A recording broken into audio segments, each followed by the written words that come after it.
pra derramar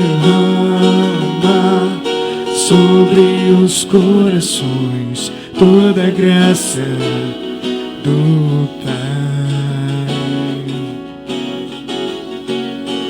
Eu também quero me derramar sobre meu coração, os braços do Pai. Vem, Espírito Santo, com teu poder tocar meu ser, fluir em mim. Vem, Espírito Santo, com teu poder tocar meu ser, fluir em mim. Hoje eu posso ser um novo homem pelo teu poder renascer. Hoje eu posso ser um novo homem pelo teu poder renascer. Hoje eu...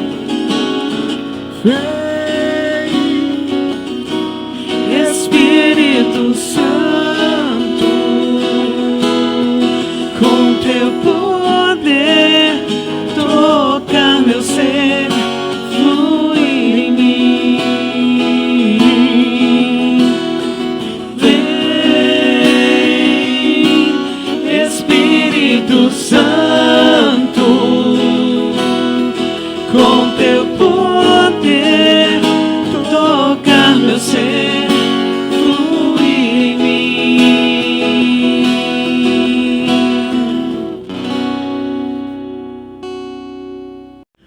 Nossa Senhora, Virgem do Silêncio, quero sempre te amar,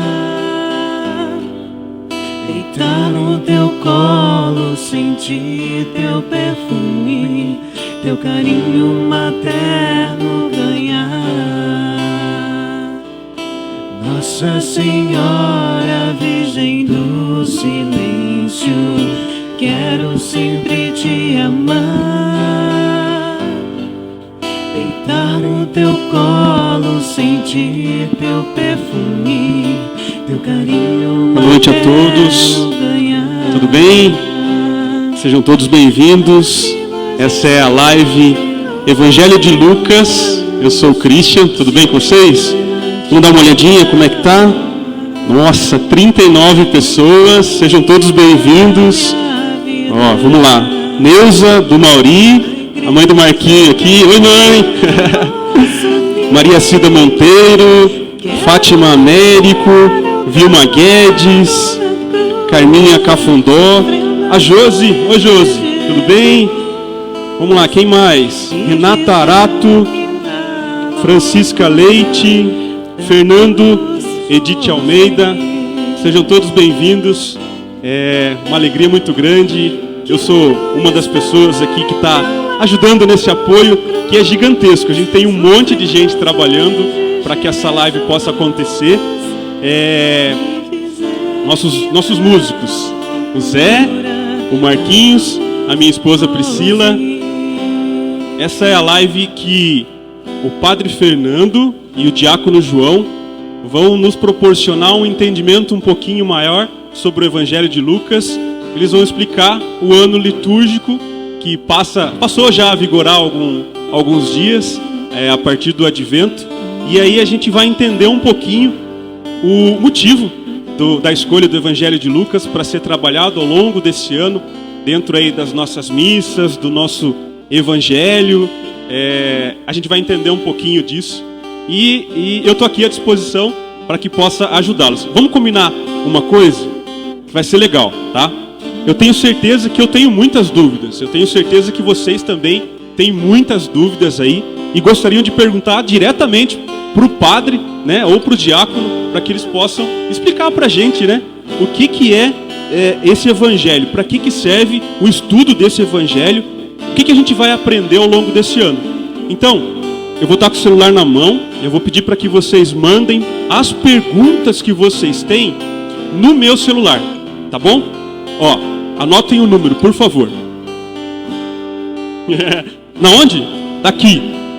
Tá aqui. Tá por aqui, em algum lugar aqui à minha volta. Ó, 15 99740 6479. 15 99740 6479. Nesse número vocês vão mandar as perguntas. Mandem as perguntas, porque aí eu vou poder anotá-las aqui e passar, né, durante a live, para que o padre, ou então o diácono João, um dos dois, ou o padre Fernando ou o diácono, possam responder essas perguntas. E aí a nossa live vai ficar inteiramente interativa. Vocês vão fazer parte da nossa live, tá bom? Por favor, mandem as perguntas no meu celular. Ó, 39 pessoas ainda. Então, ó, outro pedido que eu vou fazer. Mandem esse link da nossa live, mandem para os seus amigos, para os seus familiares, para que eles possam participar dessa live também, tá? Então compartilha. Lembra, o Marquinhos sempre fala no nosso podcast Vale de Deus. Ó, já vou fazer o meu jabá aqui, tudo bem? Tudo bem? Podcast Vale de Deus. Procura lá no Google, procura no Spotify, no YouTube, vocês vão nos achar. A gente compartilha um conteúdo muito legal, um conteúdo de Deus, tá bom? A gente sempre fala, compartilhar é evangelizar. Então, quando você manda esse link para os seus amigos, para os seus familiares, vocês estão compartilhando e evangelizando. Esse é o mais importante. Esse é o seu papel nessa noite, tá bom? Então, por favor, mandem esse link para os seus amigos. Outra coisa legal que vai acontecer. A gente conseguiu alguns brindes para vocês, tá? Então, esses brindes vão ser sorteados ao longo da live, tá? Por favor, compartilhem para todo mundo poder participar desse sorteio. Comentem, vocês podem comentar na página, inclusive, do Facebook, e mandem as suas perguntas. Quem fizer a melhor pergunta, quem fizer o melhor comentário, eu tenho certeza que vai ter um brinde destinado para você, tá bom? A gente já vai começar, eu vou pedir para que os nossos músicos toquem mais uma música, para que a gente possa entrar nesse clima, para que a gente possa entender, abrir o nosso coração para receber esse entendimento, essa palavra, e nessa noite Deus possa de fato tocar o seu coração, tá bom? Um grande abraço, ó, daqui a pouco eu volto.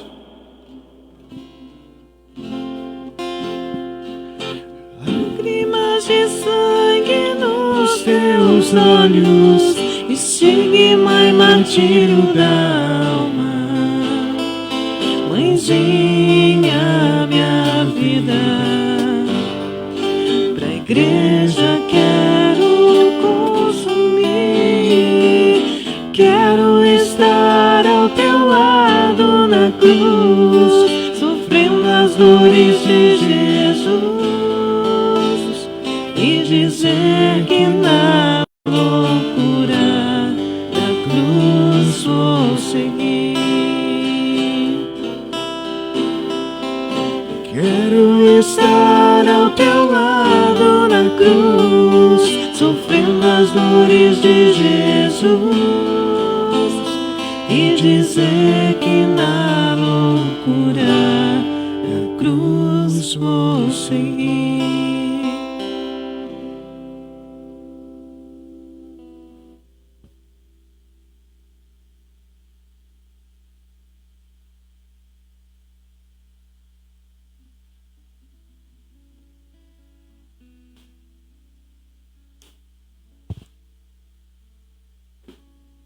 Meus irmãos, minhas irmãs, boa noite. Sejamos todos bem-vindos à nossa live do Evangelho de Lucas. Evangelho de Lucas porque nós começamos a ler no domingo que se passou e vamos lê-lo até Jesus Cristo, Rei do Universo, do próximo ano.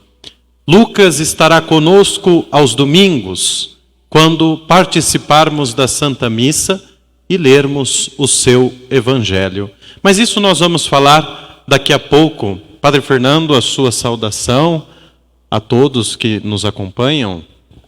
Olá a todos e todas, Sejam bem-vindos, bem-vindas. É uma alegria estarmos aqui para falar da palavra de Deus, principalmente de um evangelho, a boa nova, a boa notícia, que no caso, neste ano, é o evangelho de Lucas. Que bom que nós estamos aqui, é uma alegria. Mas antes de nós iniciarmos os nossos estudos, os nossos trabalhos, vamos nos colocar na presença de Deus e para isso vamos pedir as luzes do Espírito Santo sobre nós, para que os nossos corações, a nossa mente, se abra à luz do Espírito e possamos compreender com o nosso coração a palavra de Deus que hoje nos é dirigida. Se deixamos o nosso coração ser iluminado por Deus, pela sua palavra, nós ganhamos a vida e vida verdadeira. Vamos invocar a presença do Espírito Santo sobre nós, você aí na sua casa, meu irmão, minha irmã, na sua igreja doméstica. É chamado também a no seu coração pedir as luzes do Espírito e cantemos, invocando a presença do doce Espírito de Deus. A luz do Senhor que vem sobre a terra inunda meu ser, permanece em nós. A luz do Senhor que vem sobre a terra inunda meu ser, permanece em nós. Muitos podem estar se perguntando, mas por que a igreja lê o Evangelho de Lucas? Não são 4 evangelhos? Por que a igreja tem um ano litúrgico? Pois bem, a igreja, pedagogicamente, na sua liturgia, ela celebra 3 anos litúrgicos, ano A, ano B e ano C. E em cada um desses anos, a igreja, ela lê um evangelho aos domingos. Vale dizer que, durante a semana, é diferente. A liturgia semanal, ela é dividida em ano ímpar e ano par. A liturgia dominical, ela é dividida nesses 3 anos litúrgicos. No ano A, nós meditamos o Evangelho de Mateus. No ano B, que encerramos há 2 domingos, o Evangelho de Marcos. Agora, Marcos é um evangelho um tanto quanto curto. Então, ao longo do tempo comum, a liturgia faz uns acréscimos com o Evangelho de São João, o capítulo 6, particularmente, que é o discurso do pão da vida. E o ano C, este que iniciamos no primeiro domingo do Advento, no último domingo que se passou, onde vamos meditar o Evangelho de Lucas, onde vamos ler aos domingos o Evangelho de São Lucas. E o Evangelho de São João, vocês podem estar se perguntando. O Evangelho de São João, ele é lido nas grandes festas do Senhor. Por exemplo, na instituição da Eucaristia, na Quinta-feira Santa, com a narração do lava-pés, na Sexta-feira da Paixão, é lida a narração segundo São João, e em tantas outras festas, na Vigília Pascal é lido também São João, e em tantas outras festas ao longo do ano litúrgico. Mas nós estamos no ano C, e no ano C nós lemos o Evangelho de São Lucas aos domingos. Lucas, ele pertence ao grupo dos evangelhos que chamamos evangelhos sinóticos. São 3 os sinóticos: Marcos, Mateus e Lucas. João é um evangelho à parte. Agora, nós precisamos entender por que evangelhos sinóticos. Nós chamamos de evangelhos sinóticos por duas junções de palavras gregas, sim e óticos. Óticos, já nos lembramos, de olho, de olhar. Então são chamados Marcos, Mateus e Lucas de sinóticos, porque eles tiveram um mesmo olhar. Mas não entendamos que é um cópia do outro, mas um utilizou do outro como fonte para escrever o seu evangelho, é claro, com suas particularidades. Sinóticos, porque eles estão ligados a uma mesma fonte, e em alguns casos até a uma mesma narrativa, uma mesma linguagem. Houve na igreja grande discussão, e ainda é uma questão aberta, de qual dos sinóticos era o mais antigo, qual sinótico, qual evangelho desses três deu fundamento para o outro e etc.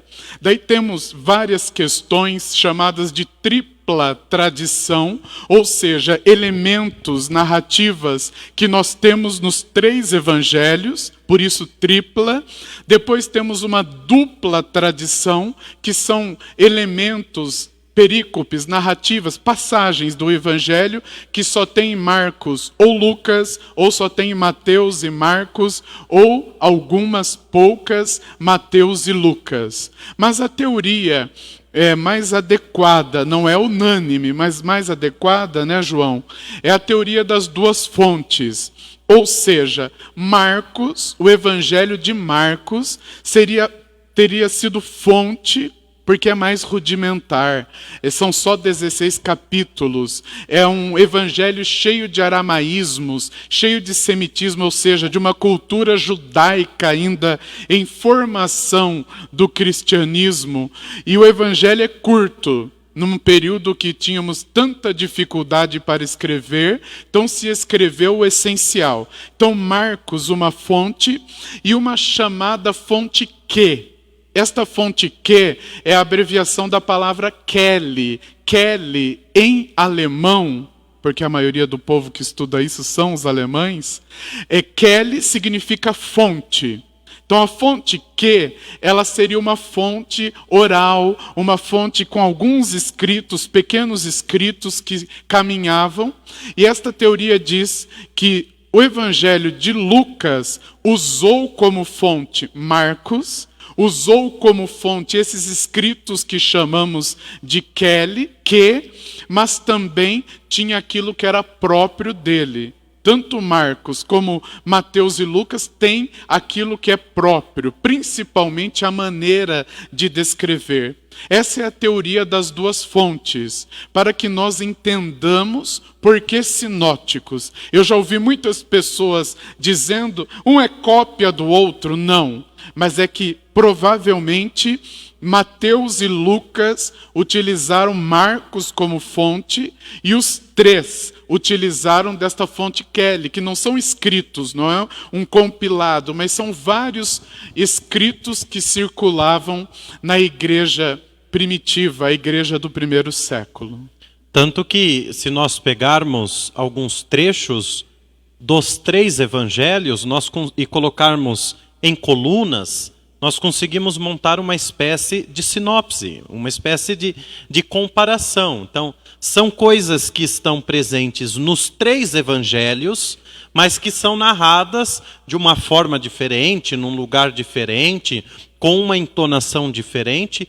E por que essas diferenças? O Padre Fernando colocou a questão da semelhança, a questão da dupla tradição, etc. e tal.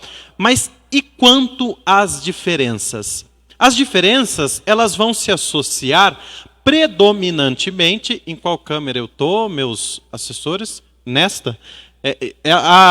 As diferenças, elas estão associadas predominantemente quanto aos destinatários, ao tempo em que foi escrito e ao objetivo. Então vamos lá, vamos começar. Primeiro, o Evangelho de Lucas, segundo a tradição, foi o segundo evangelho a ser escrito entre os anos de 75 depois de Cristo a 90, no máximo. Provavelmente ele foi escrito depois da destruição de Jerusalém. Vamos fazer aqui uma breve memória.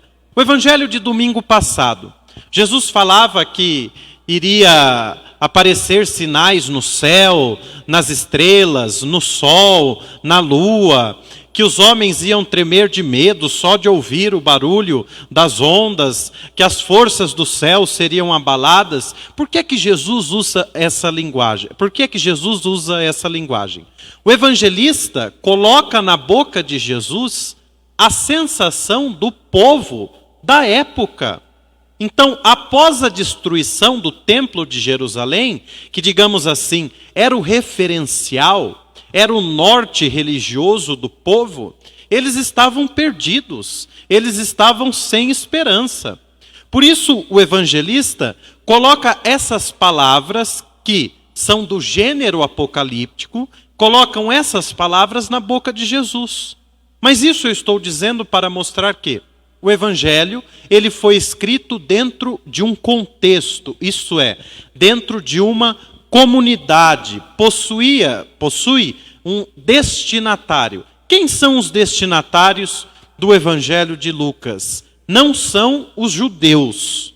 Os destinatários do evangelho de Lucas são os pagãos, são os gentios, isto é, aqueles que não tinham fé. Por isso nós dizemos que o evangelho de Lucas é o evangelho do universalismo salvífico.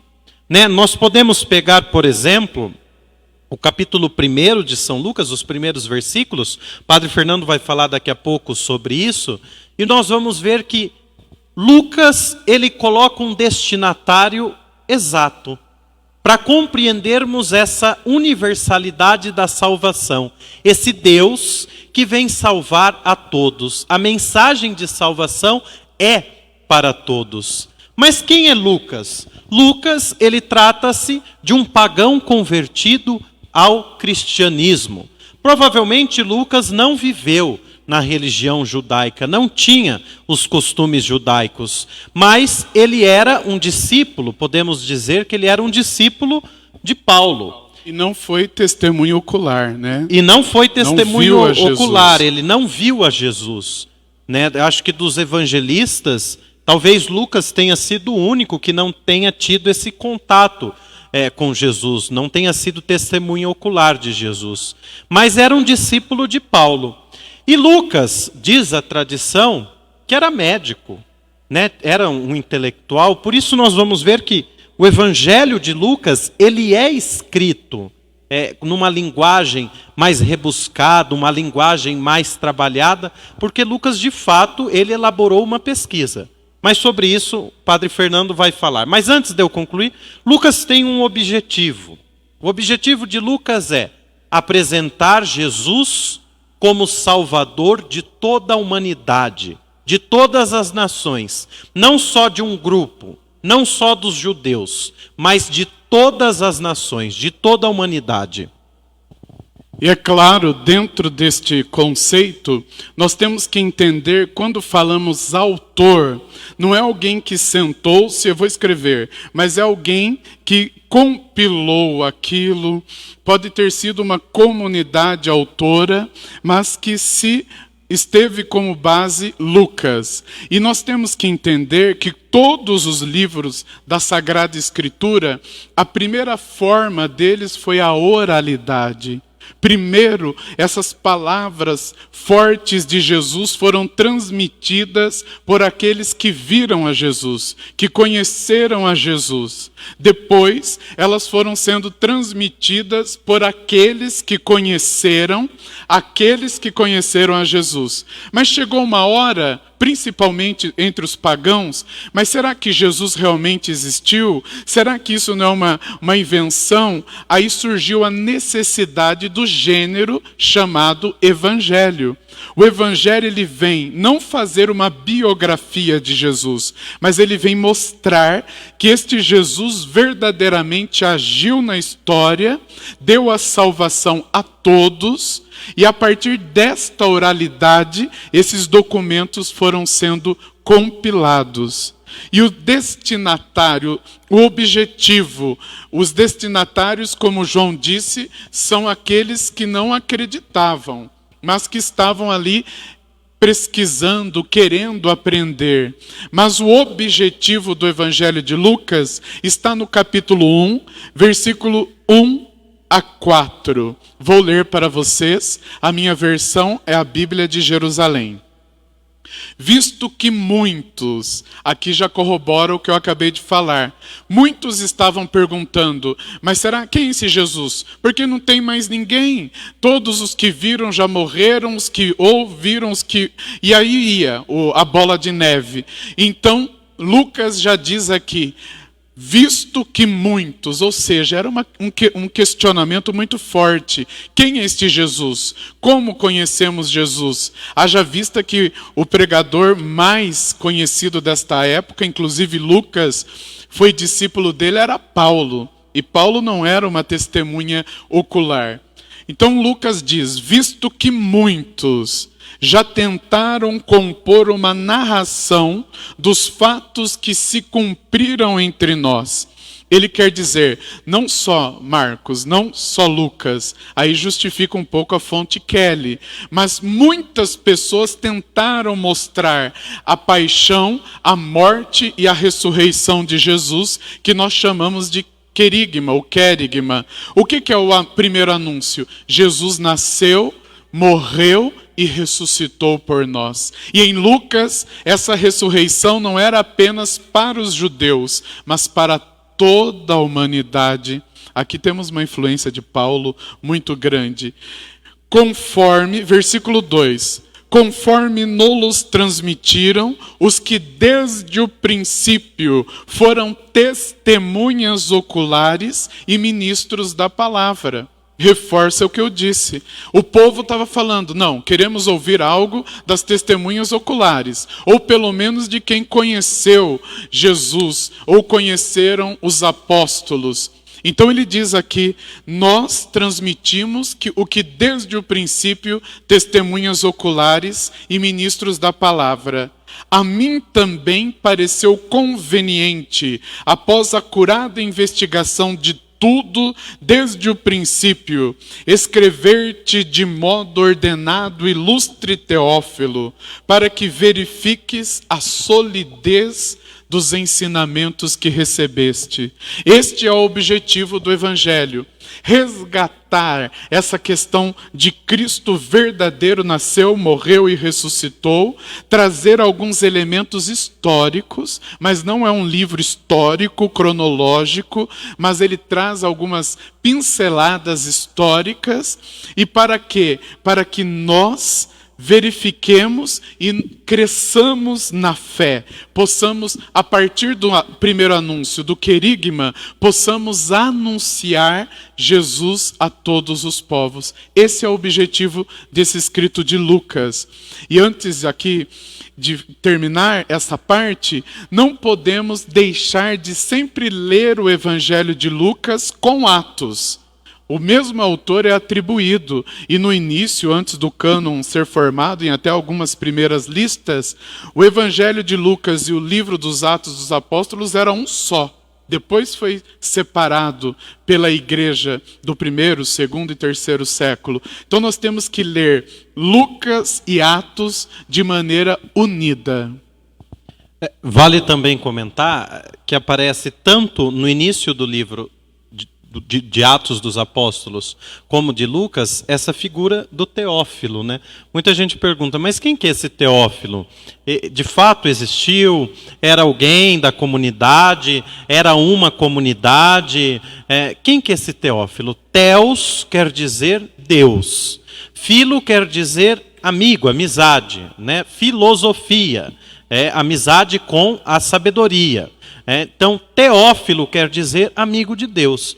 A fonte, assim, mais comum entre os estudiosos afirmam que Teófilo não foi uma pessoa, mas Teófilo são todos aqueles que ouvem a palavra de Deus, isto é, que são amigos de Deus, que querem criar uma intimidade com Deus. Por isso o Teófilo sou eu, o Teófilo é o Padre Fernando, o Teófilo é você, o Teófilo somos todos nós que estamos ouvindo a palavra de Deus. Teófilos são aqueles que querem cultivar, querem crescer nessa amizade com Deus.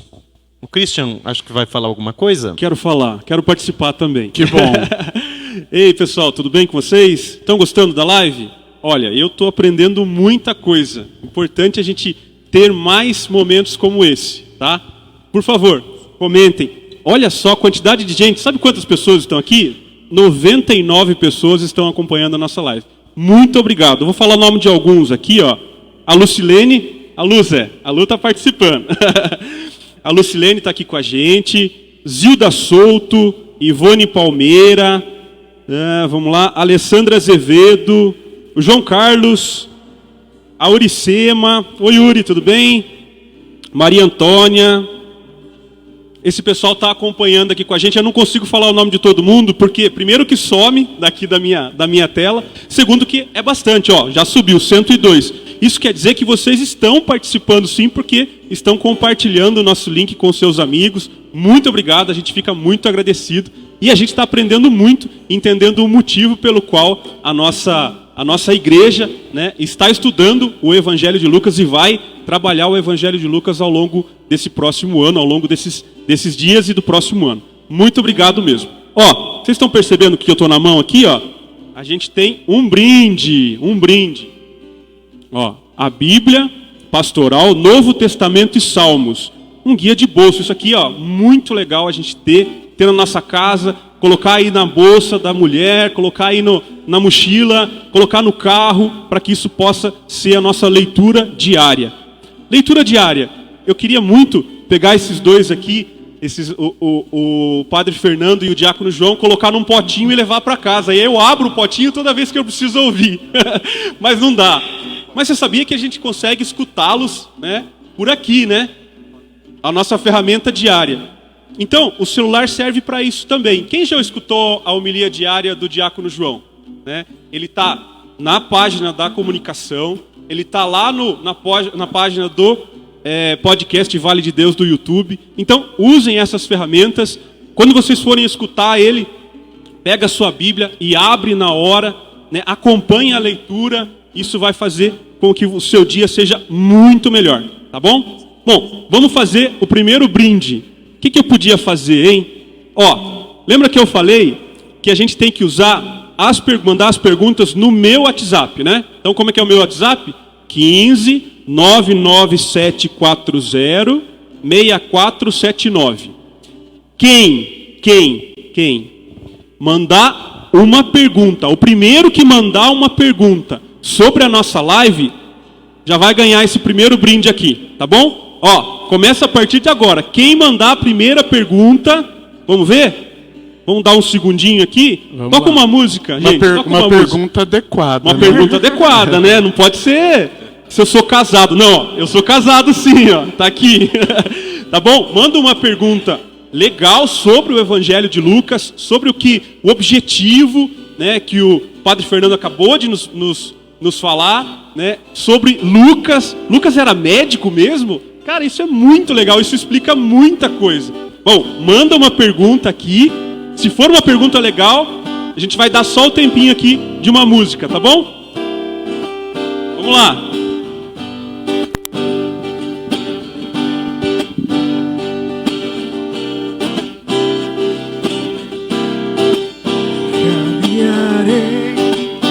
Caminharei, não me cansarei, não me cansarei. Eu seguirei rumo ao Rei dos Reis, rumo ao Rei dos Reis. Caminharei, não me cansarei, não me cansarei. Eu seguirei rumo ao Rei dos Reis, rumo ao Rei dos Reis. Ele é minha força, Deus é bom e fiel, Ele está sempre perto. Deus é bom e fiel, vou seguro em sua mão. sempre perto, Deus é bom e fiel. Canto a Ele meu louvor e gratidão.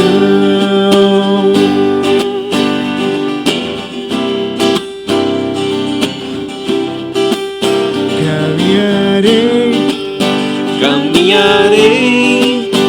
me cansarei, não me cansarei. Eu seguirei rumo ao Rei dos Reis, rumo ao Rei dos Reis. Caminharei, não me cansarei, não me cansarei. Eu seguirei. Pessoal, vamos lá, ó. Já tem perguntas aqui, hein? Vamos lá, quem foi o primeiro? Josi. Oi, Josi, tudo bem? Ó, seu brinde tá aqui. Parabéns, Josi. Josi Kirchner. Eu sempre erro esse nome. Uma querida amiga, participou do nosso podcast, o último episódio. Fala um pouquinho sobre o trabalho dela lá no Mães que Oram. Muito obrigado. Vamos lá, vamos à pergunta. Tem bastante pergunta aqui, hein? Mas a dela primeiro. O Evangelho de Lucas seria o evangelista mais detalhista? O Evangelho de Lucas muito atento aos excluídos e um olhar valioso para as mulheres. Responde aí, pessoal. Olha, dizer que cada evangelho, principalmente os sinóticos, tem suas peculiaridades e tem sua importância. Mas em relação a detalhes mínimos, principalmente a questão das anunciações, tanto de João Batista como a de Jesus, a presença de Nossa Senhora, mesmo que silenciosa, só proclama, só fala praticamente no Magnificat, né? Então isso é importante. Não que só o Evangelho de Lucas traga mais detalhes, mas sim ele traz essa questão da presença feminina, principalmente em Isabel e em Maria, a mãe de Jesus, e ele tem mais detalhes nessa questão das anunciações, que logo esta parte que eu li, o objetivo do Evangelho, que é o quê? De maneira ordenada, organizada, transmitir que Jesus nasceu, morreu e ressuscitou por nós, que é o primeiro ponto que o João disse. Lucas é um Evangelho da salvação universal, ou seja, a salvação para todos. E depois ele vem com as anunciações. Obrigado pela pergunta, Josi. E pegando o gancho nessa questão de que a salvação é universal, isto é, a salvação é para todos, sem distinção. Por isso Lucas ele vai evidenciar, né, já no início do Evangelho, duas figuras femininas, Isabel e Maria, mas ao longo do Evangelho ele vai trazer Marta e Maria, ele vai trazer a narrativa da pecadora que está diante de Jesus. Enfim, Lucas ele tem esse olhar para as mulheres. A mulher, nós sabemos, na época dos escritos, na época de Jesus, era excluída. Mas não só para a mulher. O Evangelho de Lucas ele tem essa peculiaridade que vai ao encontro dos marginalizados do seu tempo, para mostrar que eles também são merecedores da salvação.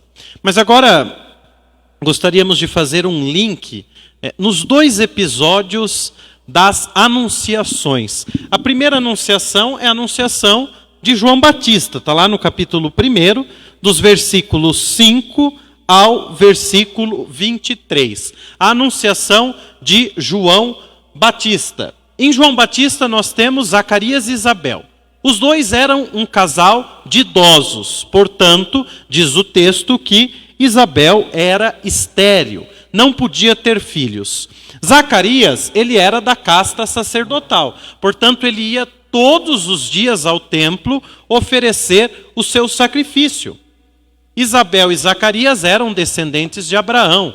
Isabel era uma excluída por não gerar filhos. Por não gerar filhos. Além de ser mulher, ela era uma excluída. Sabemos que, na linguagem bíblica, aqueles que não possuem posteridade são amaldiçoados e, portanto, devem viver como excluídos. E na época a culpa era só da mulher. A esterilidade era atribuída só à mulher e não ao homem. Exatamente, né? Mas, enfim, apesar de ser estéril, diz o texto que eles eram justos. Eles cumpriam a vontade de Deus. E aí nós conseguimos pegar um link aqui, por exemplo, no versículo... deixa eu achar. A partir do versículo 17. 17 não, perdão. A partir do versículo 18. Versículo 18. Zacarias perguntou ao anjo: de que modo saberei disso? Pois eu sou velho e minha esposa é de idade avançada. Respondeu-lhe o anjo: eu sou Gabriel, assisto diante de Deus e fui enviado para anunciar-te esta boa nova. Que boa nova? O nascimento de João. Veja aqui, tanto em Zacarias e Isabel, como em Maria, nós temos o anúncio do anjo. O anjo que é mensageiro de Deus, o anjo que vem trazer uma mensagem. Qual mensagem? A mensagem de algo bom, a mensagem de algo que vai mudar, que vai transformar a vida. E aí veja a transformação de Zacarias e de Isabel. Zacarias de idade avançada, Isabel também de idade avançada, já estéril. Então, eles que não podem mais produzir, gerar vida, agora, porque o Espírito virá sobre eles, eles conseguem produzir uma vida, eles conseguem gerar uma vida. A mesma coisa, só que de modos diferentes, vai acontecer na vida de Maria. Peguemos o episódio da anunciação do anjo a Maria, no capítulo 1, versículos de 26 a 38. Com Maria nós temos a figura, claro, de José. Né? O Evangelho de Lucas não vai falar tanto de José. Mateus é quem vai falar um pouco mais, ainda que pouco, de José. Mas sabemos que Mateus ainda tinha essa questão dos judeus, né? Isso. Falaram, o Messias tinha que vir da descendência davídica. E José era descendente de Davi. A mulher não tinha descendência, o homem. Então Mateus traz isso. Lucas já não se preocupa tanto com isso, né? Porque ele, como disse o João, ele é um evangelho que vai ao alcance até dos excluídos. Tanto que, se nós pegarmos as duas genealogias, né, as árvores genealógicas que Mateus e Lucas trazem, existe uma diferença. Mateus vai evidenciar a genealogia de Jesus em Davi. Por quê? Por causa dessa realeza, para mostrar que ele pertencia, Jesus era o verdadeiro israelita, pertencia ao povo de Deus, à raiz de Davi, pertencia ao grupo dos escolhidos. Lucas não, Lucas vai mostrar a genealogia de Jesus em Adão. Isto é, no primeiro homem, no primeiro ser humano. Por quê? Para mostrar a humanidade de Jesus. E por isso que mostrar a humanidade de Jesus é necessário fazer a anunciação do anjo, o mensageiro de Deus, que traz a boa nova para quem? Para um ser humano, para uma mulher, uma excluída. No caso aqui, Maria. E aí, não mais um casal de idosos como Isabel e Zacarias, mas agora um casal de jovens. Não mais alguém da casta sacerdotal, como era Zacarias, mas alguém da realeza, alguém da classe de Davi, da realeza davídica. Maria é aquela cheia de graça, isto é, não cabe mais graça dentro dela. Ela é repleta. Né? Martinho Lutero, quando vai falar de Maria, quando ele escreve um de seus textos, que é belíssimo, Magnífica, ele vai dizer que Maria é uma espécie de tonel, né? Ou como podemos chamar, de container. E neste container, neste tonel, não cabe mais absolutamente nada. Em Maria não cabe mais absolutamente nada da graça de Deus. Por quê? Porque ela está repleta. Ela é a agraciada, a cheia, a repleta. E aí veja, na anunciação de João Batista, diz o texto que João é um consagrado, é aquele que vem para endireitar os caminhos. Na anunciação de Jesus em Maria, Jesus é o Filho do Altíssimo. O anúncio já mostra que Maria está gerando o próprio Deus. Enquanto Isabel vai gerar um homem, Que vai preparar, né? o homem que vai preparar, Maria já está gerando o próprio Deus.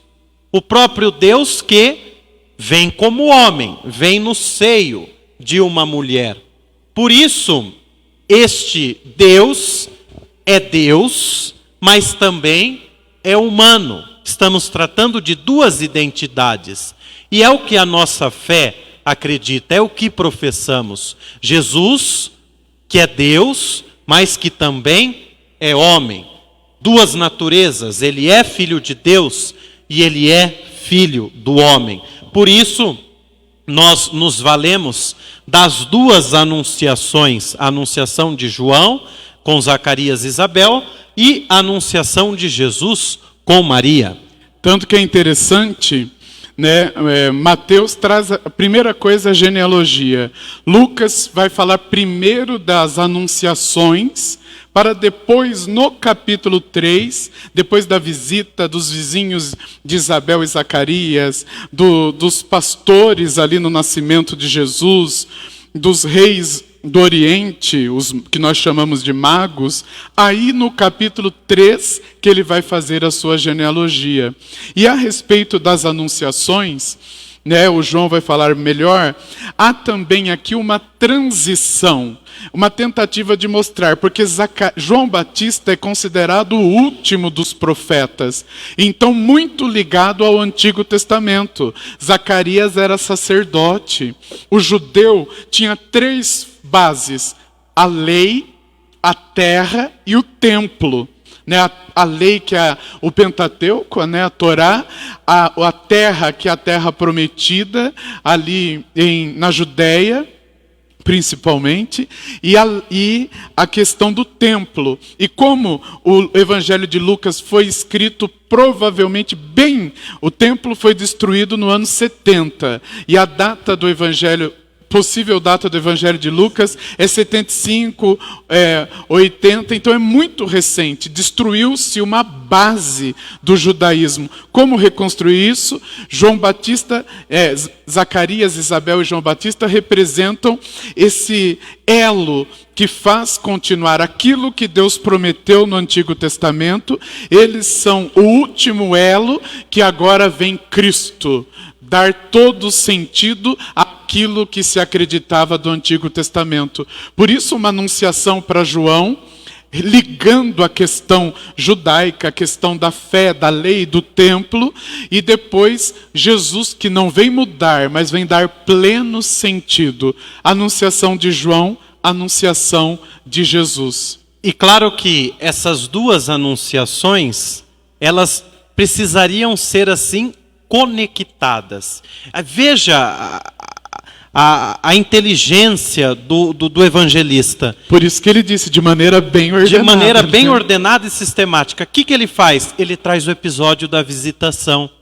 Maria, depois do anúncio do anjo, ela vai até uma região montanhosa da Galileia para se encontrar com Isabel, que estava grávida. Maria vai para lá para servir. Mas mais do que servir, essa passagem da visitação de Maria a Isabel tem um sentido profundamente transitório, como o padre Fernando colocou. Vai fazer essa transição da antiga aliança para a nova aliança. No seio de Isabel está o último dos profetas. Está o fim do Antigo Testamento, o encerramento, digamos assim, do ciclo do Antigo Testamento. Enquanto no seio de Maria está a porta de entrada para a nova aliança, a porta de entrada para o Novo Testamento, que é Jesus. né, no ventre daquela que representa a antiga aliança, isto é, Isabel, está o precursor, está João Batista, aquele que vai preparar os caminhos do Senhor e que é uma figura que nós evidenciamos muito no advento, sobretudo nos 2 últimos domingos. João Batista é aquele que prepara os caminhos de Jesus, aplana os caminhos. Ele vai converter a muitos com a sua pregação, falando de um batismo de conversão. Então, as antigas tradições, o Antigo Testamento, digamos que ele se conclui aí, sistematicamente, com o nascimento de João. Isabel, na graça do Espírito Santo, ela entende que Maria está gerando o Filho de Deus.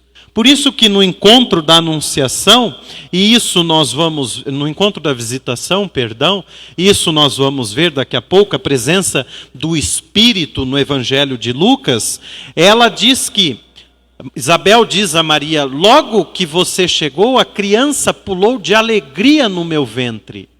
Aquela grávida, idosa, ela reconhece a presença de Deus na grávida jovem. Isso, no ventre materno. Aí nós vamos ver que a palavra misericórdia remete a entranhas, a vísceras. Só uma mulher sente o que vai nascer. No ventre de Isabel, no ventre de Maria, nós tivemos o fim da antiga aliança e agora uma nova e eterna aliança. As portas do Antigo Testamento estão representadas na gravidez da idosa, de Isabel, e estão para ser fechadas na gravidez da jovem, isto é, de Maria, que traz o Filho de Deus. E para terminar essa questão das anunciações, que é o capítulo 1 e 2 inteiro, é interessante que primeiro a anunciação de João, depois a de Jesus.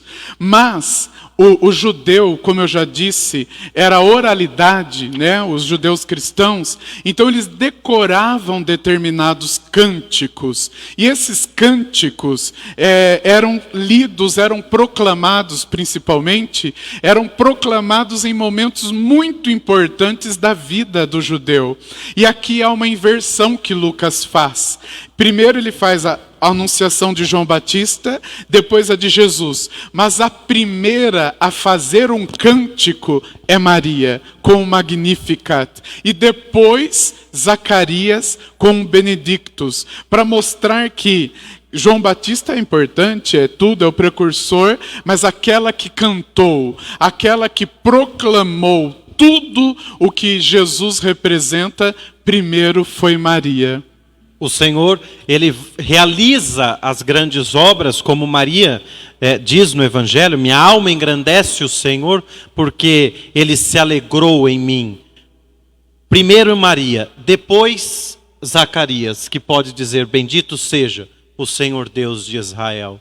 Aí já temos essa inversão para mostrar que o Evangelho de Lucas, os 2 primeiros capítulos do Evangelho de Lucas já evidenciam que se trata de um evangelho totalmente cristológico. É mostrar que Cristo veio aos homens, Cristo veio a todos. E é interessante, depois dessa introdução, recapitular. Primeiro, o objetivo do Evangelho de Lucas é, de maneira ordenada, anunciar que Cristo nasceu, morreu,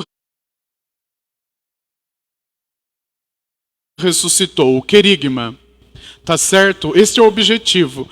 Depois, a teologia do Evangelho de Lucas é a primeira, que a salvação é para todos. Por isso que ele coloca a visita dos reis do Oriente. Um judeu na época não aceitava. Quem não era da terra ali não servia para nada. Representando todas as nações conhecidas até a época do escrito. Que é o que celebramos na Epifania, né? No início, depois do Natal. Depois da Sagrada Família.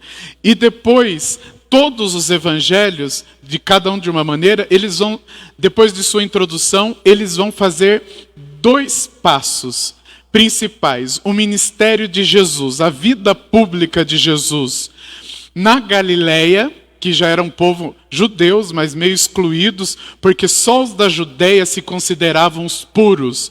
Samaria, que estava no meio ali, é Judéia, Samaria, Galileia. Samaria era desprezada, porque eles não iam no santuário, no templo de Jerusalém. Eles construíram um templo em Betel.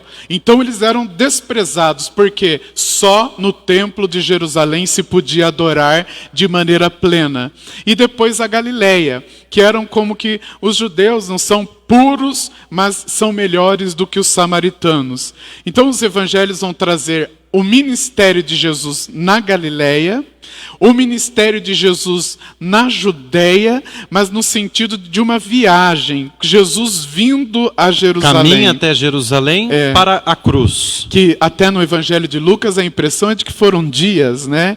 Essa caminhada, claro que foi muito mais tempo. Então nós temos o ministério de Jesus na Galileia, onde ele nasceu e onde ele viveu, nasceu na Judéia, claro, né? Apenas por causa do recenseamento e para legitimar, porque o Messias tinha que ser da tribo de Davi e tinha que nascer na Judéia, em Belém, na cidade ali que pertencia a esse estado, digamos assim.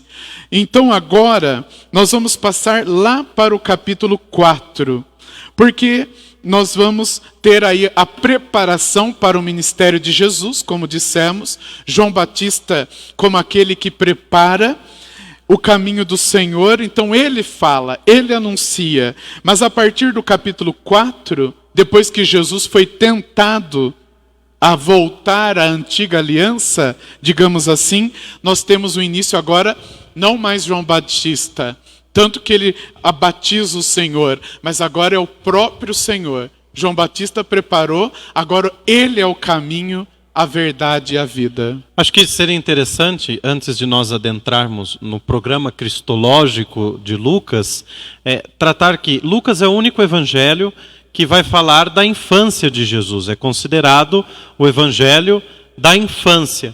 E é interessante que, até ali no finalzinho do capítulo 2, vai falar da vida oculta de Jesus em Nazaré. Então, terminando, é o capítulo 2, versículo 39 e 40. Terminando de fazer tudo conforme a lei do Senhor, voltaram a Galileia, para Nazaré, sua cidade, e o menino crescia, tornava-se robusto, enchia-se de sabedoria, e a graça de Deus estava com ele. Aí o Evangelho vai fazer como que um lapso, uma lacuna, desse tempo da infância de Jesus até os seus 30 anos, quando ele é batizado no Jordão. Apresentou ele nascendo, depois provavelmente com 10, 12 anos, que era a idade que ia para o templo. O judeu tinha que visitar o templo, e depois só volta com 33 só no batismo, anos, né? Só no batismo. Então nós temos muitas lacunas, mas é só Lucas que apresenta a infância de Jesus. É muito interessante isso. Esse nascimento pormenorizado, de primeiro vir a figura dos pastores adorar Jesus. Por que os pastores? Porque eram marginalizados. Os pastores, eles não tinham vez alguma. Ninguém queria ser comparado a um pastor de rebanho. E haviam muitos pastores mercenários, né? Roubavam um rebanho do outro, né? Eram pessoas tidas, pessoa da noite, pessoa do deserto. Então eles tinham uma visão negativa na época. E Lucas coloca eles ali como aqueles que, glória a Deus nas alturas. São os primeiros a adorar Jesus. E depois a todas as nações na figura dos magos. Alguma coisa? Christian, pergunta? Temos perguntas. Podemos que bom. Responder umas perguntinhas? Porque depois nós já vamos para o programa cristológico de Lucas, vamos falar sobre o Espírito, sobre a alegria, sobre a misericórdia, a paz e a salvação em Lucas. Joia. Silvia Cristina, como Lucas conseguiu descrever tantos detalhes sem a convivência com Jesus? E a Adelita Cruz, ela já deu uma resposta aqui. Obrigado porque vocês estão fazendo do bate-papo, né, um bate-papo mesmo, né? Estão conversando sobre o que a gente está aprendendo hoje. Acredito que ouvindo os relatos de Paulo, que por sua vez ouvia o povo. Olha, primeiro Lucas escreveu de maneira bem ordenada, porque era o objetivo dele. Ele era uma pessoa mais instruída, ele era um pagão instruído, médico, não como os médicos de hoje, mas era alguém inteirado, sabia melhor o grego, né? Então ele tinha mais condições. E como na teoria das duas fontes, ele tinha mais material nas mãos. Já tinha o Evangelho de Marcos, tinha essa fonte Kelly, que são os ditos de Jesus, esses cânticos. Então ele foi um bom compilador, mas na verdade ele conseguiu porque ele tinha mais fontes. E como discípulo de Paulo, que era um efusivo pregador, então claro, ele aprendeu muito de Paulo a essa coisa, que Paulo não viu a Jesus, ele viu a Jesus ressuscitado, mas ele sempre dizia, mas eu sou apóstolo, eu, sou como o último abortivo, mas sou apóstolo. Ele trazia dignidade para ele. E Lucas também trouxe essa dignidade ao escrever de maneira muito clara o seu evangelho. Boa. Lucas de Buri. Opa, boa noite. Minha pergunta é mais sobre como o padre e o diácono enxergam o livro de Lucas. Se tem uma linguagem mais simbólica a ser interpretada ou é mais prática?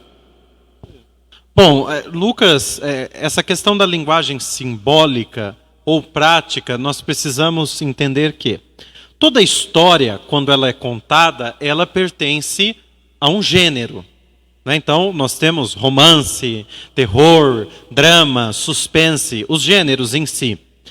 Os evangelhos, eles já são um gênero, um tipo de escrita. Um jeito de escrever. Qual é o jeito? O jeito evangelho, que quer dizer boa nova, a boa notícia, algo novo. É isso que os evangelistas querem trazer. A intenção dos evangelistas é justamente apresentar esta boa notícia. Qual? Jesus que vem. Jesus que nasceu, que se encarnou, que morreu, ressuscitou e deixou o Espírito Santo. Agora, ao escrever o evangelho, o evangelista, o agiógrafo, que é aquele quem escreve, ele se utiliza também de vários outros gêneros, de uma simbologia. Lucas, ele vai se valer sim de inúmeras simbologias, como nós falamos a questão dos pastores. Os pastores eram os excluídos, eram aqueles que não tinham crédito. Os magos, os reis, eram aqueles que vieram para representar todas as nações. Não é? Depois, ao longo do Evangelho, nós vamos ver que Jesus vai se encontrando com os pecadores. Ele se encontra com a mulher adúltera. Depois ele vai se encontrar com Zaqueu. Tudo isso na simbologia para mostrar que ele não olha o pecado. Ele olha o coração do pecador. A misericórdia é muito grande. Eu acho que... E quando João disse simbologia, não significa, não existiu, não aconteceu, foi uma história criada para significar, não é nesse sentido. É simbologia na escrita. Na escrita. Na escrita. Pegar dados que podem ter acontecido, ou não, mas colocar esses dados dentro de uma teologia, dentro de uma ideia que é mais importante do que os personagens, Sim. digamos assim. Então nós não podemos entender que é assim, um evangelho prático.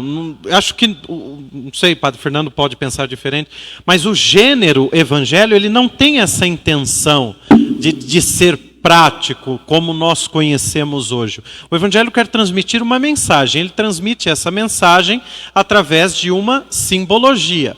Eu acho que a prática ela vai ficar ali no livro dos Provérbios, ela vai ficar ali nos livros sapienciais, no livro de Jó, por exemplo. Mas os Evangelhos, eles se valem mais dessa simbologia. Nas cartas de Paulo, tem umas admoestações, umas exortações. Nas cartas de que João. O apóstolo faz. Agora, os evangelhos não. Os evangelhos, eles trazem essa mensagem. Qual? A de Jesus, a do Salvador. E isso eles fazem através de uma simbologia. Simbologia não no sentido de fantasia, de pensar, o Papai Noel é o símbolo do Natal. Não, não é isso. Simbologia no sentido da escrita, da figura.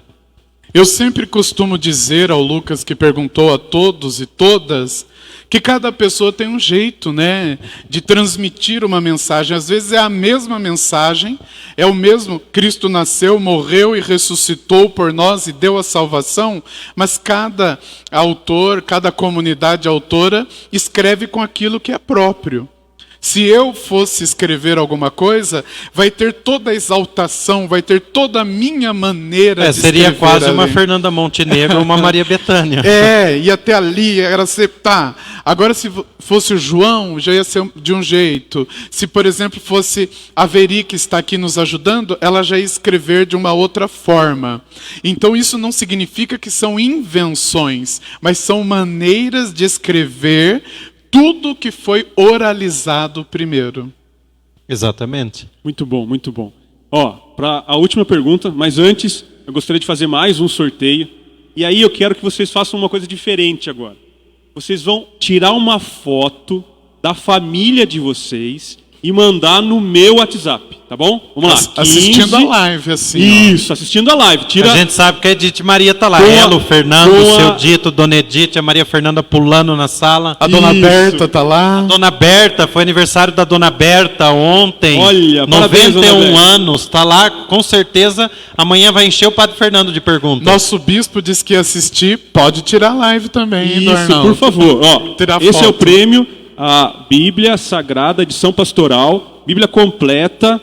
Então assim, tirem a foto com a família de vocês, mandem no meu WhatsApp 15 99740 6479.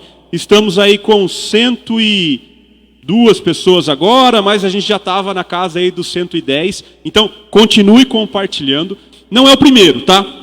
Quem mandar, a próxima vez que eu entrar aqui, eu vou fazer um sorteio dessas pessoas que mandaram e aí a gente vai mostrar o ganhador, tá bom? Mandem fotos no meu WhatsApp, fiquem à vontade, tá bom?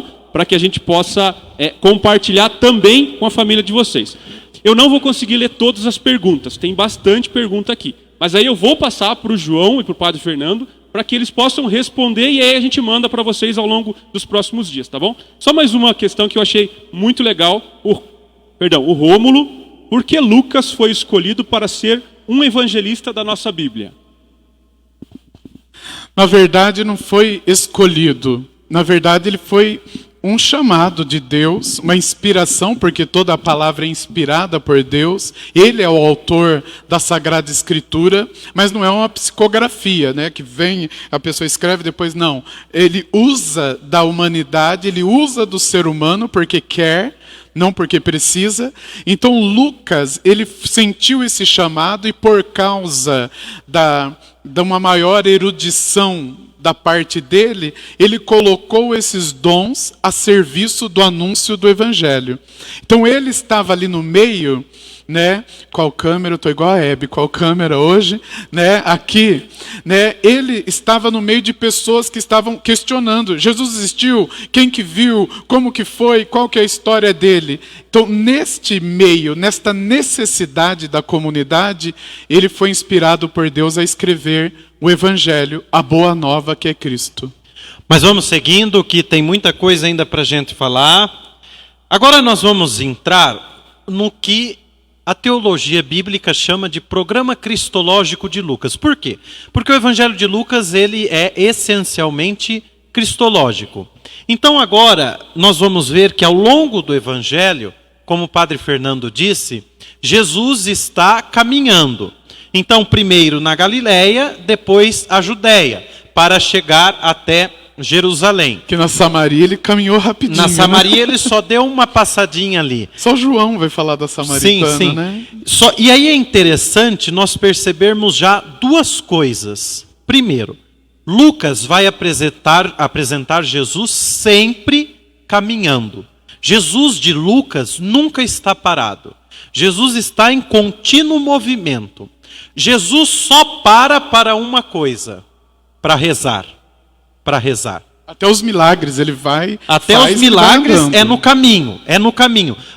O cego de Jericó, Jesus estava onde? Jesus estava caminhando.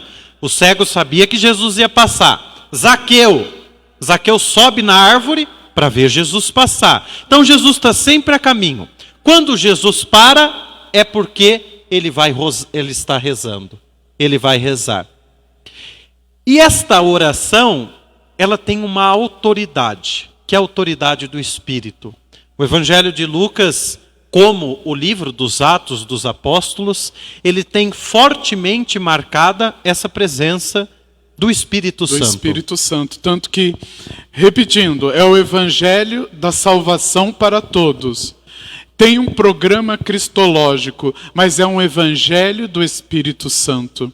Ali no capítulo 1, mesmo, nós temos lá no versículo 15, lá nas Anunciações, não é?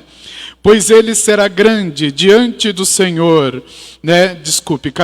Versículo 15 do capítulo 1.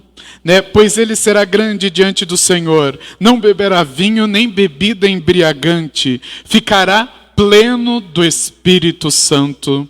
Depois lá, no final quase da Anunciação, no capítulo 1, versículo 35, o anjo lhe respondeu: o Espírito Santo virá sobre ti e o poder do Altíssimo te cobrirá com sua sombra. Aí que ela fica cheia de graça. Depois lá no versículo 41 do capítulo 1, ora, quando Isabel ouviu a saudação de Maria, a criança lhe estremeceu no ventre. Isabel ficou repleta do Espírito Santo. Mas temos várias passagens no capítulo 4, né, João? Capítulo 4, primeiro versículo, quando Jesus vai ao deserto, quem conduz Jesus para o deserto? É o Espírito. Jesus pleno do Espírito Santo. E depois, quando Jesus retorna do deserto, ele vai até Cafarnaum, na sinagoga. E ali na sinagoga, ele lê a passagem do profeta Isaías e diz: o Espírito do Senhor está sobre mim. O Espírito do Senhor enviou-me para anunciar a libertação aos cativos, anunciar aos cegos a recuperação da vista, anunciar aos oprimidos, anunciar aos pobres, enfim, para anunciar a todos. Lucas quer mostrar esse Jesus que vem do universo humano. Jesus que é o filho de Maria, pobre, marginalizado.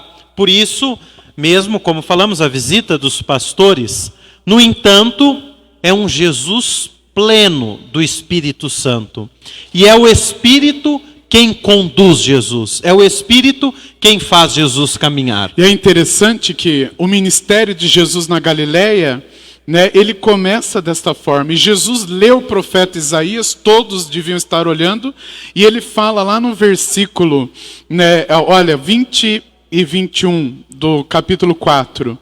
Enrolou o livro, porque não era um livro como o nosso, eram rolos, né, guardados em vasos de barro.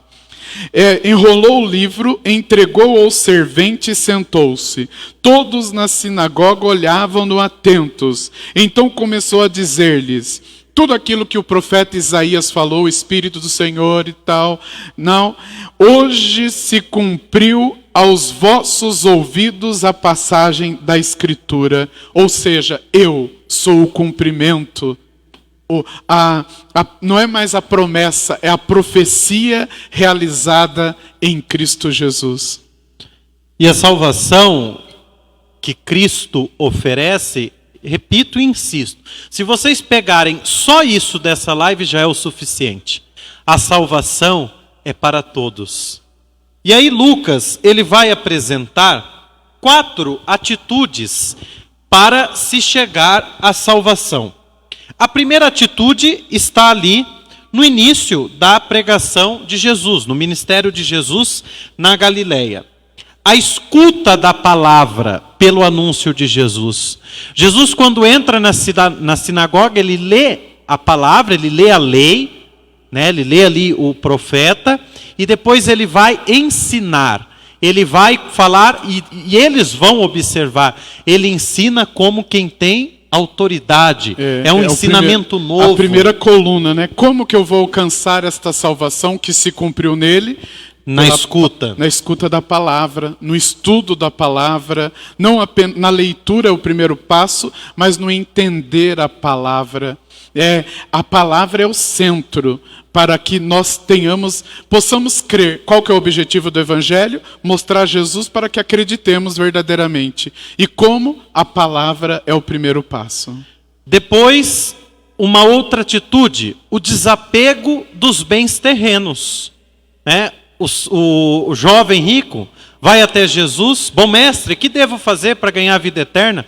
Siga os mandamentos. Isso eu tenho feito desde a minha juventude.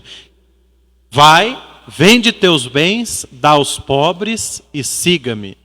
Diz o texto que o jovem foi embora muito triste, porque ele era muito rico.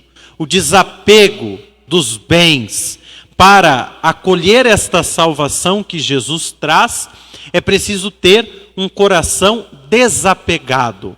E um coração totalmente apegado onde? Em Deus. Apegado em Jesus. Apegado na vida de fé. Na boa notícia. E um terceiro passo, a vida de oração. A vida plena do Espírito.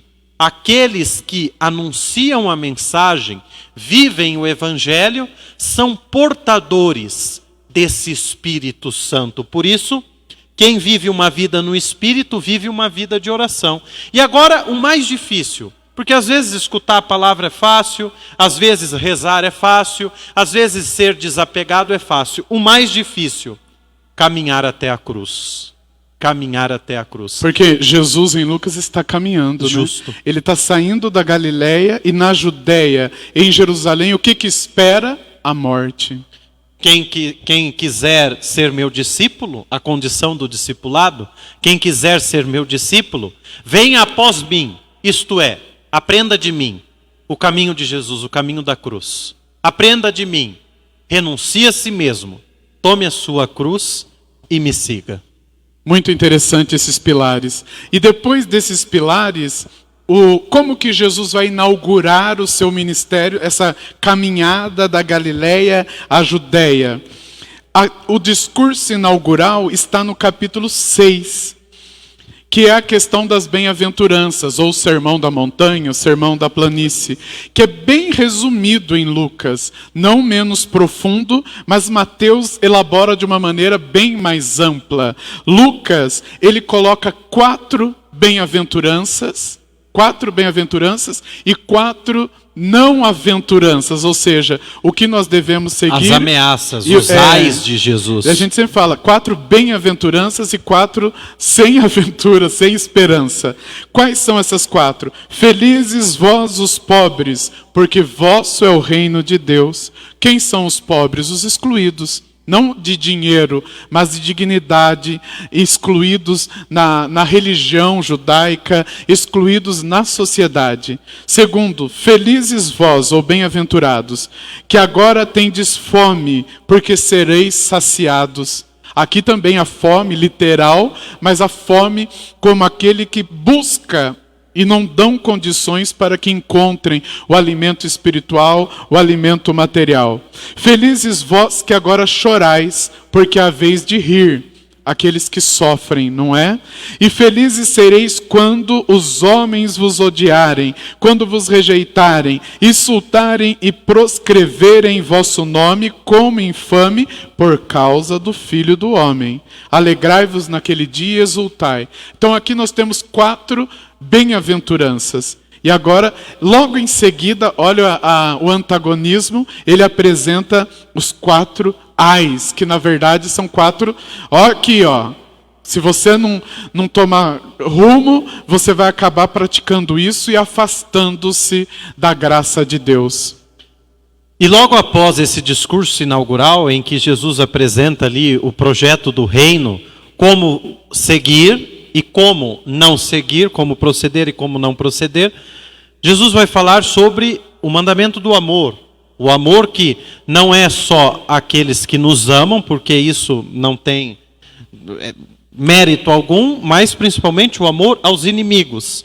E este amor aos inimigos é pautado por uma atitude que é própria de Deus e que ele faz possível ao ser humano, a misericórdia. Um dos eixos centrais para ler o Evangelho de Lucas é a misericórdia. Ele é o evangelho da misericórdia. Ó, 3 coisas que já dissemos.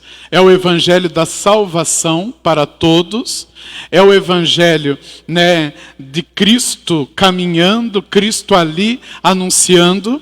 Mas é o evangelho da misericórdia. E aí é algo totalmente novo. Porque Deus era visto de maneira muito rude, muito severo no Antigo Testamento. Até João Batista ainda tinha isso, né? Vivia no deserto com roupas austeras, peles de animais, comia gafanhoto. Jesus não. Aquela Jesus... coisa de que, não, eu para ser de Deus eu tenho que viver com a cara amarrada, eu tenho que ser sério, eu tenho que ser assim, todo empertigado, não posso dar um sorriso, não posso ser Jesus. Não, Jesus vai dizer que nada disso.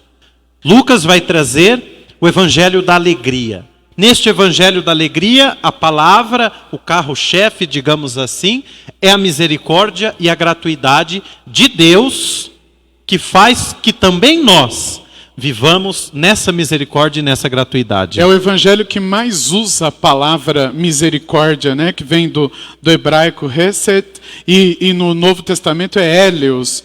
E tem um outro termo, porque misericórdia pode ser entendida como compaixão, aquele que vem, né, das entranhas, e também como piedade, né, que daí é mais ligado à ação daquele que sente a misericórdia de Deus.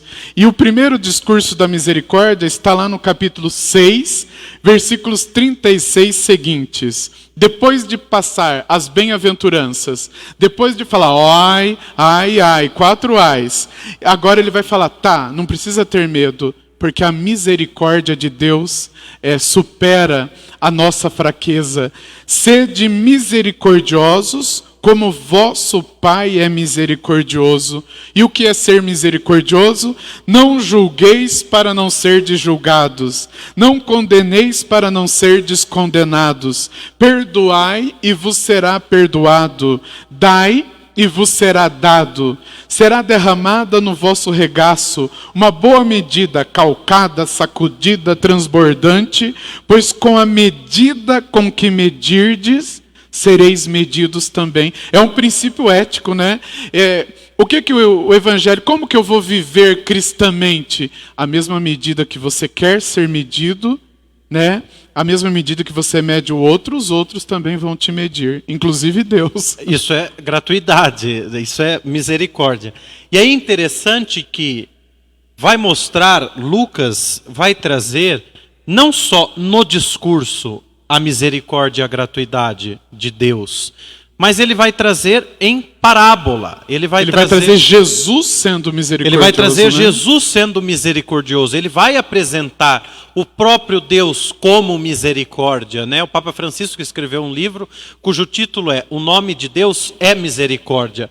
Ali Jesus, no capítulo 6, vai dizer, sede misericordiosos como vosso Deus é misericordioso. Tá, mas como é que Deus é misericordioso? Aí nós saltamos para o capítulo 15 de São Lucas, onde nós temos a parábola da misericórdia. Ah, mas não são 3 parábolas?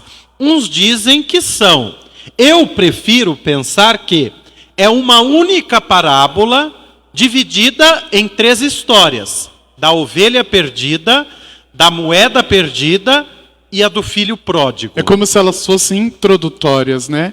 A ovelha remete ao pastor, remete ao rebanho que somos nós.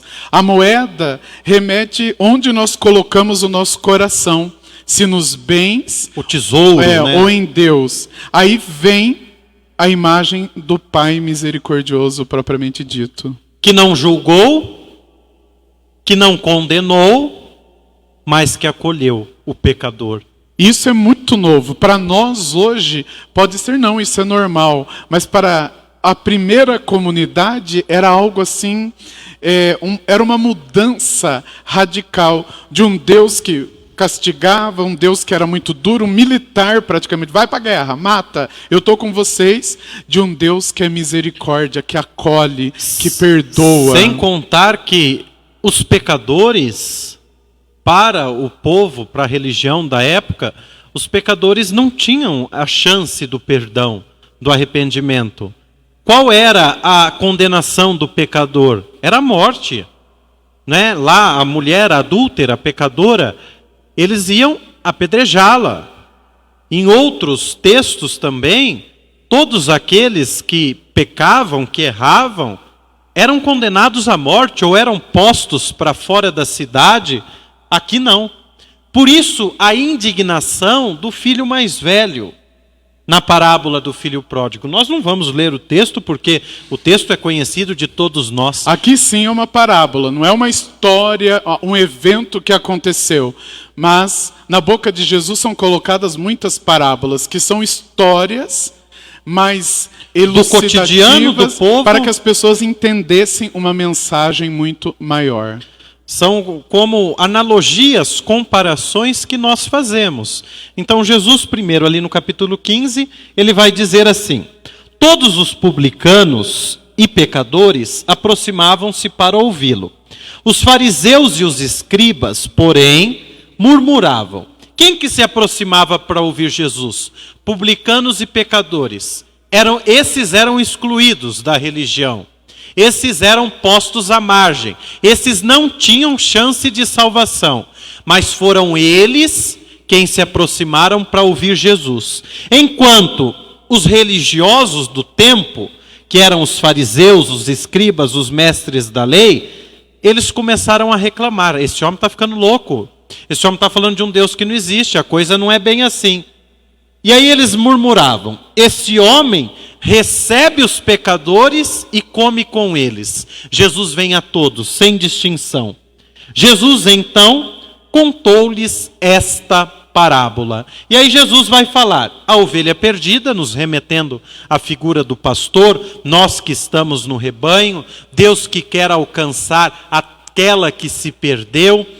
Depois da ovelha perdida e por fim do filho pródigo, ele quer alcançar perdido, aquela que se perdeu sem deixar as 99, que estão dentro. Porque ele confiava. Essas já acreditam, já seguem, mas nós temos que ir àquela que está perdida. Não é ruim, mas ela não está no seguimento a Jesus. Então ele vai, mas ele não deixa aquelas outras ao relento, ele cuida. É interessante, aqui eu trago um testemunho.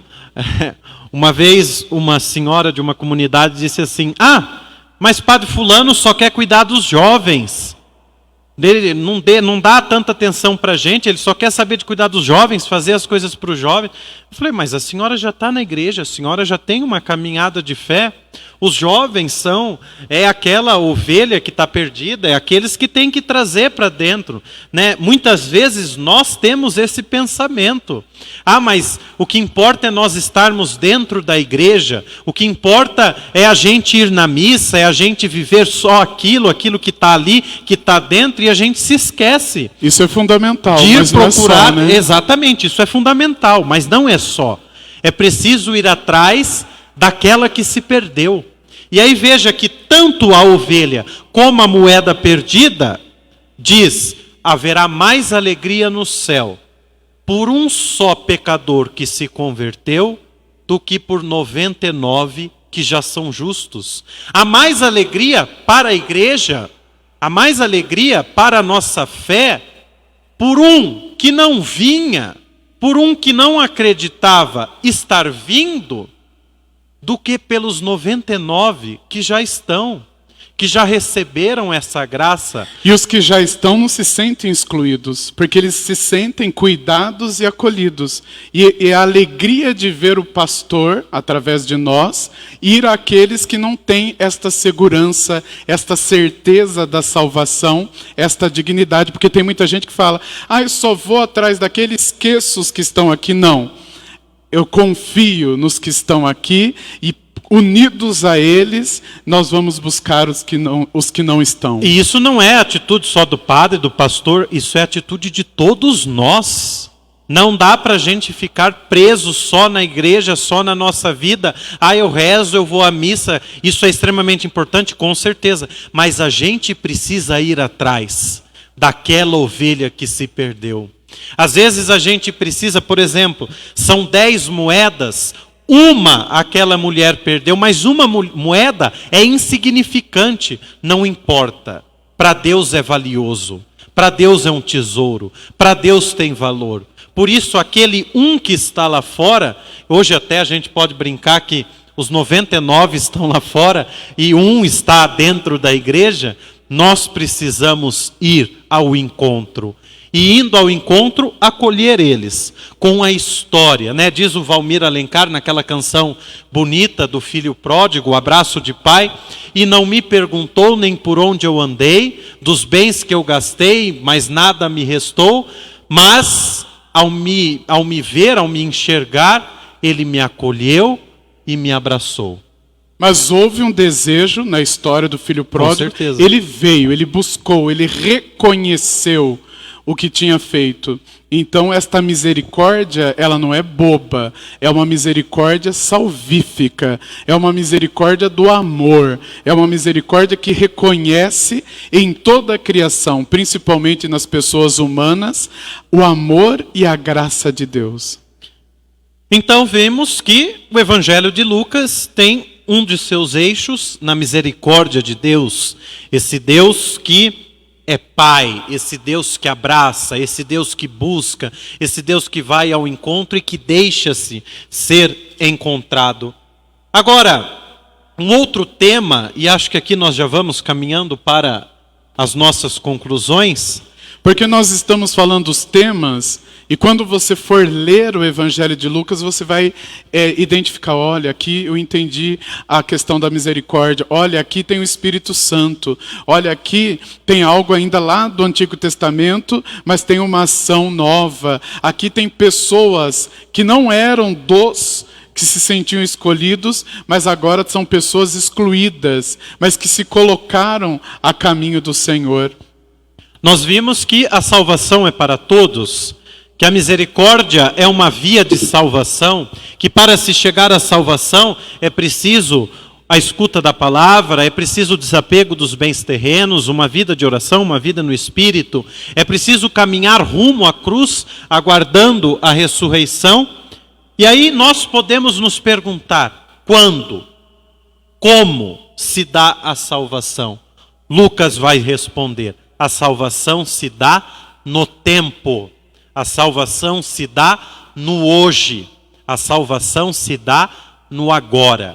Aqueles que fazem a experiência com Jesus, a fazem para serem salvos. Aqui, agora, no já.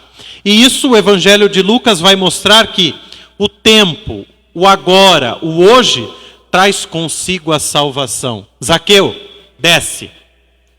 Hoje, a salvação entrou. Hoje a salvação entrou na tua casa. Jesus, lembra-te de mim quando estiveres no teu reino. Ainda hoje, não amanhã, não depois, ainda hoje estarás comigo no meu reino. E isso é motivo de alegria para nós, por quê? Porque a salvação é possível para todos nós.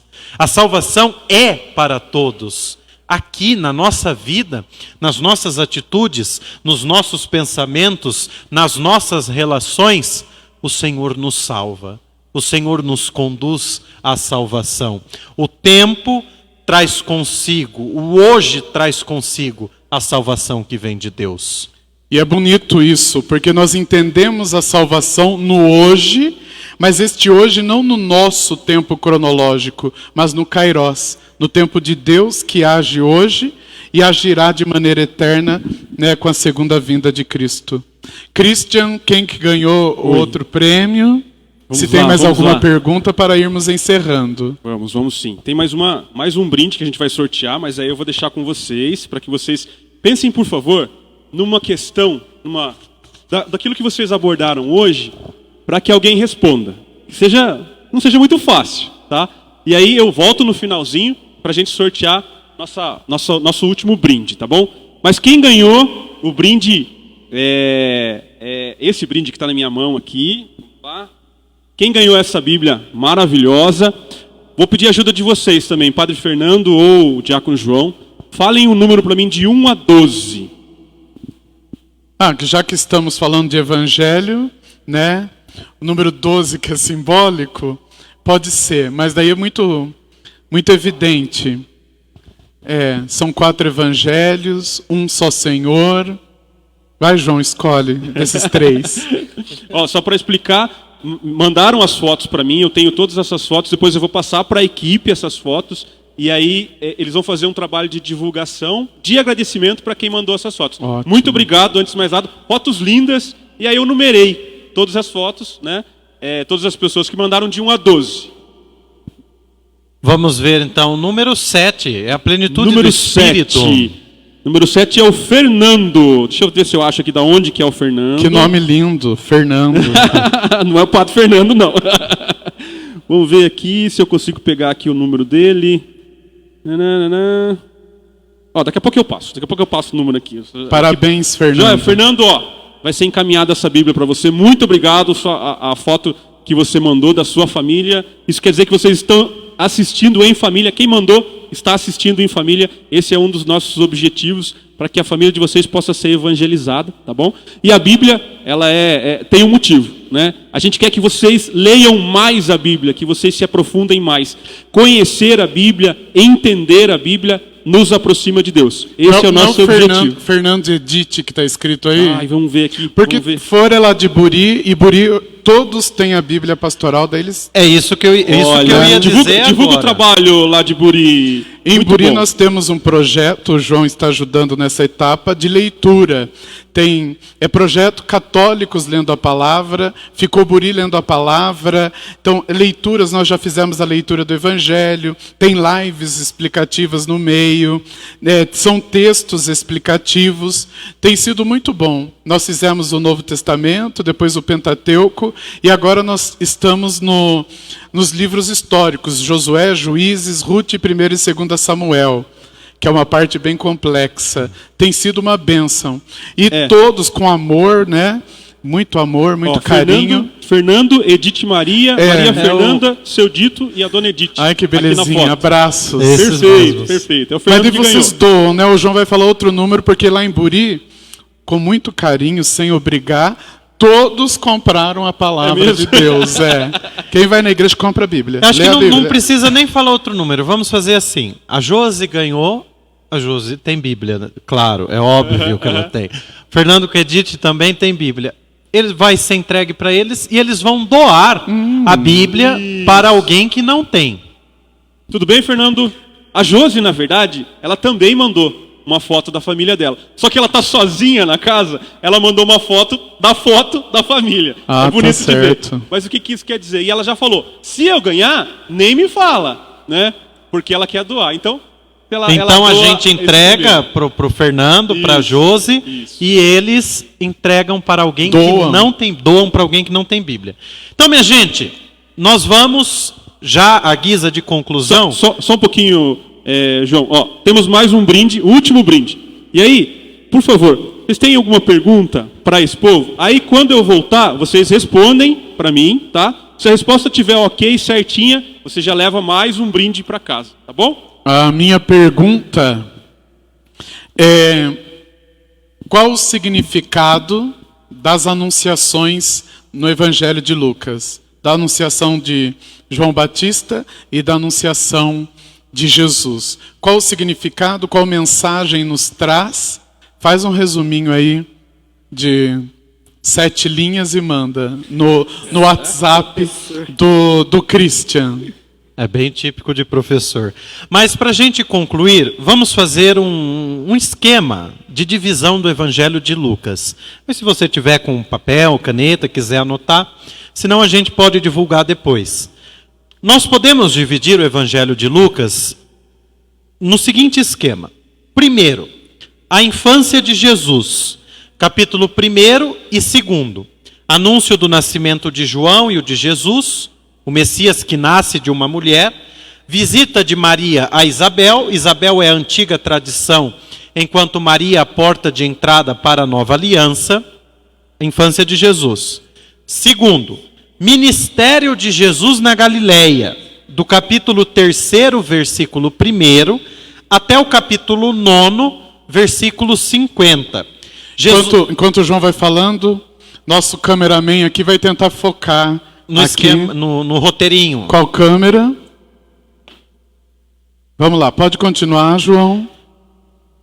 Aí no ministério de Jesus da Galileia nós temos Jesus que se revela por suas ações e palavras, Jesus que, preparado para a missão, no batismo por João e nas tentações do deserto, e a missão propriamente dita.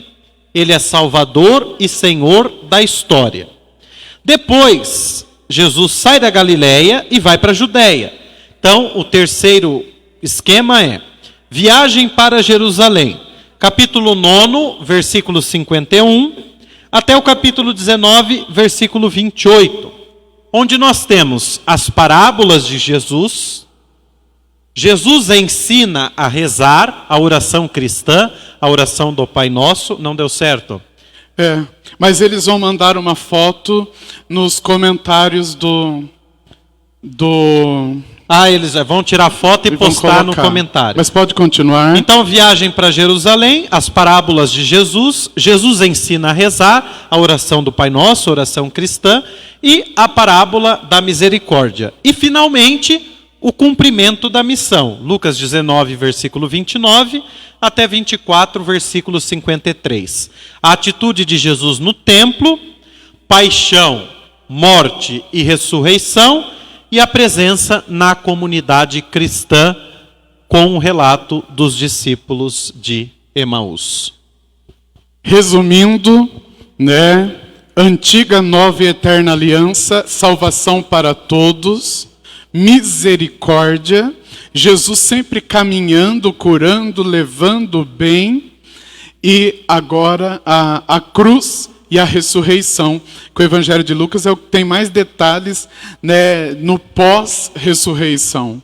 Que bom, esse esquema que vai ser colocado aí na estrutura é muito bom. E se alguém quiser, pode pedir, a gente manda por WhatsApp esse material.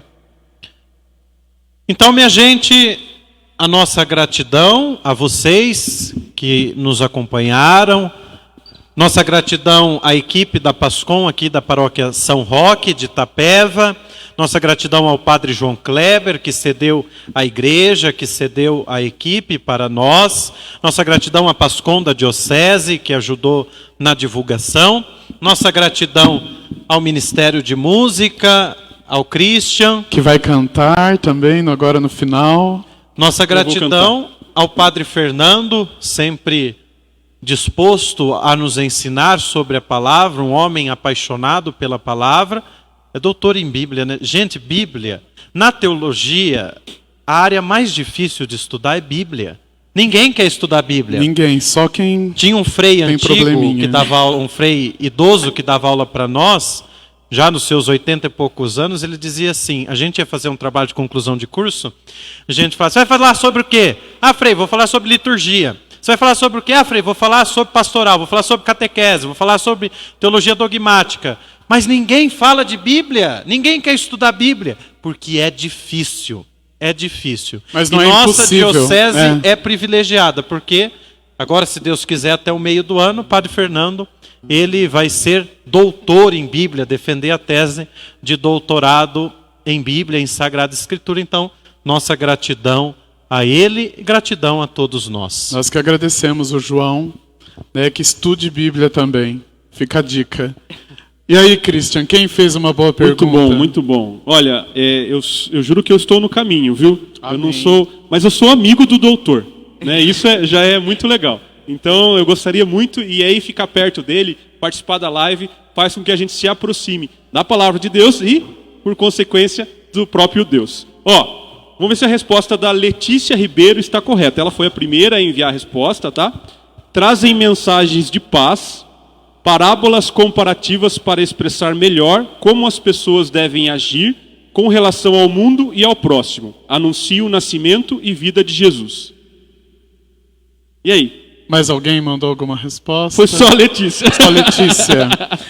Tá boa a resposta. Tá boa a resposta. Mas faltou escrever que as anunciações querem mostrar o projeto, a ação de Deus em Cristo Jesus, no Espírito. Nós já temos aí uma questão da Trindade, e esta transição da antiga aliança, de uma antiga imagem de Deus, para todos, não só para os judeus, mas para todos, que é agora a nova aliança. Obrigado, Letícia. Letícia, parabéns. Letícia também tem Bíblia.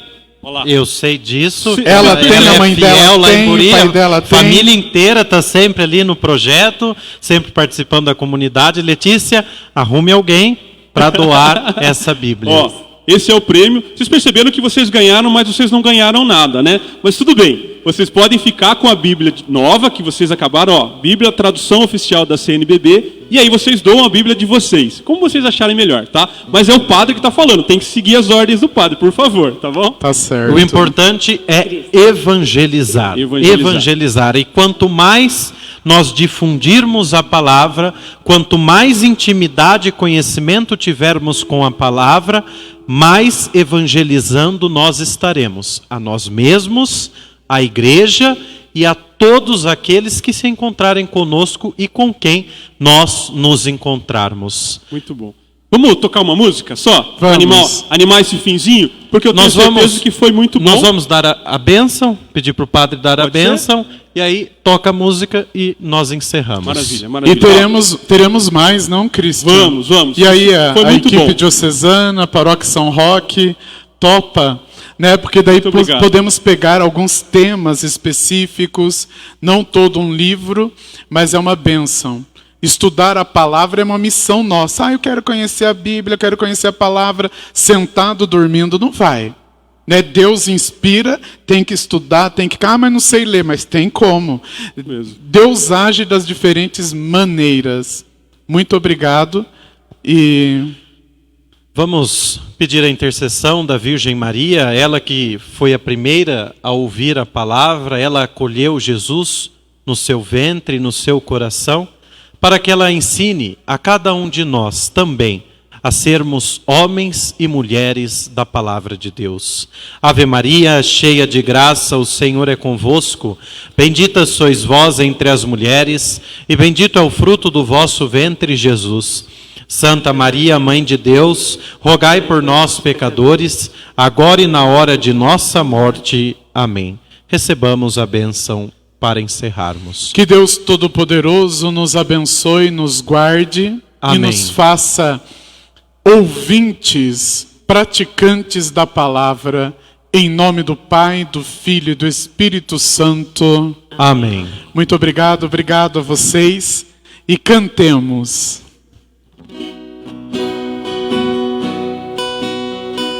Há uma chuva de graça que está chovendo sobre todos nós. E quem mais se entregar, mais se molhará. Há uma semente pra germinar e muitos frutos a se produzir. Na terra do coração derrama a tua graça. Chuva de graça pedimos a ti. Chuva de graça derrama em nós. Chuva